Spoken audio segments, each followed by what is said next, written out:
Watch some clips from this Black Boy Max stream where he's playing a laugh track over my tweet, and it's like, Max, I know we've had like our individual differences, and Make sure you smash that like button and subscribe, because we got some news to dive into.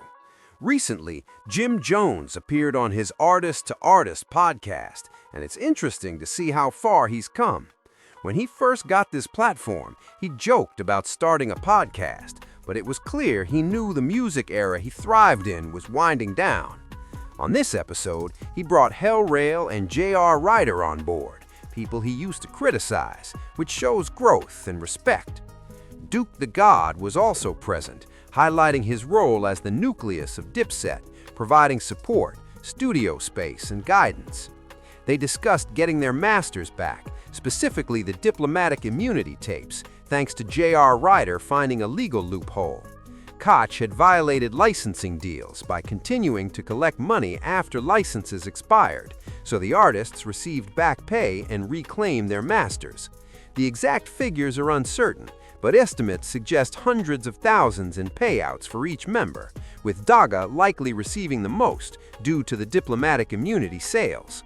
Jim Jones emphasized the importance of legal representation, acknowledging how signing with Koch initially cost him control over his music.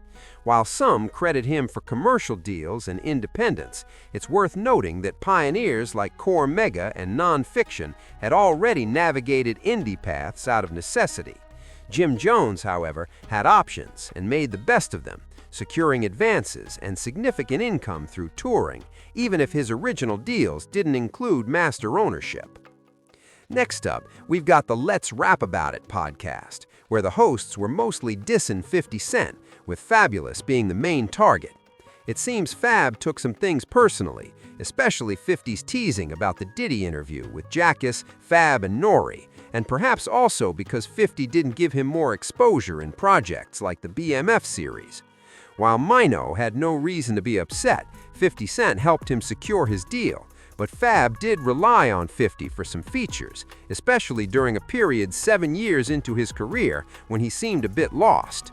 His record Cuffing Season with 50 did well, though many believe it could have been bigger if released in 2006. The podcast hosts were hoping for a 50 Cent response, which would boost their engagement and numbers. Meanwhile, FaZe Banks weighed in on the collapse of FaZe. 2 years ago, he bought back FaZe from previous owners and tried to rebuild it, signing talent like Black Boy Max. FaZe Banks invested $30 to $40 million into the brand, ensuring everyone collaborated. Yet he feels most members were entitled and egotistical, benefiting financially without contributing meaningfully. While new members like Black Boy Max gained from the system, FaZe Banks didn't, and he expressed regret over his investment. He also clarified that he had no involvement in the team's recent breakup, despite Black Boy Max attempting to frame him on a stream.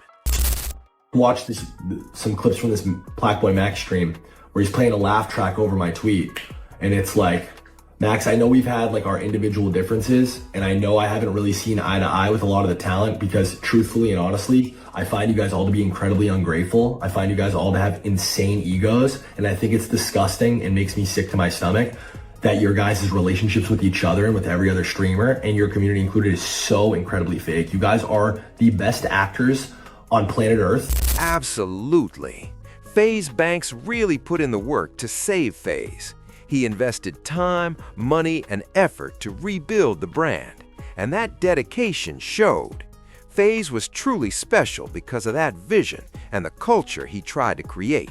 Career out of all of it. Max, these are your boys, but these are the same guys that said they fucking hated your guts after you left. And you know, you're the program and you have an ego the size, you think you're Travis Scott and this and that. And also like Max, multiple conversations about how Ron's content's cringe and you guys didn't fuck with the dap. None of you guys fucked with Lacey or Jason in the beginning. All right, so breaking it down, Lil Durk and his co-defendants filed a motion to dismiss the murder case, but notably, Vonnie wasn't included, which signals he might be cooperating and could be the weak link. Honestly, with the amount of evidence likely stacked up, it feels like things are leaning against them. Once one person flips, it tends to trigger a domino effect. The bigger picture here is about choices and growth.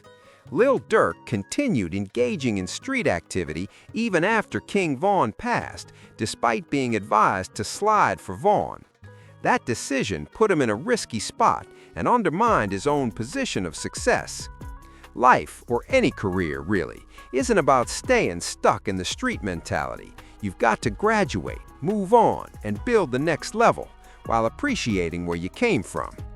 Realistically, I don't see a positive outcome coming from this situation. Some people may turn, others will face consequences, and Lil Durk will likely get what's coming. It's a cautionary reminder. Knowing when to step away and focus on growth is crucial if you want to reach the next level. We'll see how it unfolds, but for now, this feels like a lesson in choices, consequences, and moving beyond the past.